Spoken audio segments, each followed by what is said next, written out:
Ne financojmë është motoja që ka për synim përkrajen e grave në biznese përmes marrjes së kredive. Banka Qendrore e Kosovës dhe Banka Evropiane për Ndërtim dhe Zhvillim, së bashku me iniciativën UI për gradë sipërmarrëse, kanë nisur programin për përmirësimin e qasjes së grave ndërmarrëse në financa. Disa detaje për këtë marrëveshje dha guvernatori i BQK-s Ahmet Ismaili. Banka synon të zhvillojë një panel që do të adresojë rëndësinë e madhe të indikatorëve kyç financiar. Ky panel do të na mundësojë të bëjmë progres dhe të ndajmë të dhëna në pjesëmarrjen e grave në biznese financiare, duke siguruar transparencë dhe llogaridhënie. Si rregullator është e nevojshme të bashkëpunohet dhe bashkërendohen aktivitetet tona me institucionet mikrofinanciare, institucionet bankare dhe partnerë ndërkombëtar. E pranishme ishte edhe presidenti Vjosa Osmani, e cila tha se qasja në financa është thelbësore për krijimin, rritjen dhe qëndrueshmërinë e bizneseve.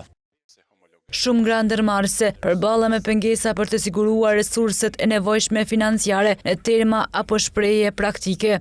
Imagjinojeni një grua që nis një biznes prodhues të vogël, ajo ka gjitha aftësitë, është kërkesë e tregut, ka një plan të mirë biznesi, por megjithatë ajo përballet me refuzim nga institucionet financiare për arsye të mungesës së kolateralit apo për arsye të rrezikshmërisë së papërceptuar.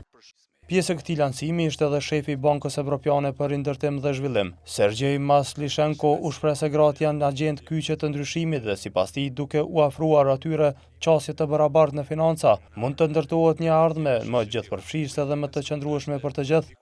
Vitin e kaluar, Banka Qendrore dhe Bergji kanë nënshkruar një marrëveshje për të mbështetur këto politika në kuadër të kodit We Finance, që atëherë është organizuar një punëtori me institucionet financiare dhe në fillim të këtij viti është ndryshuar udhëzimi për regjistrin e kredive, i cili adreson disa nga nevojat e këtij projekti.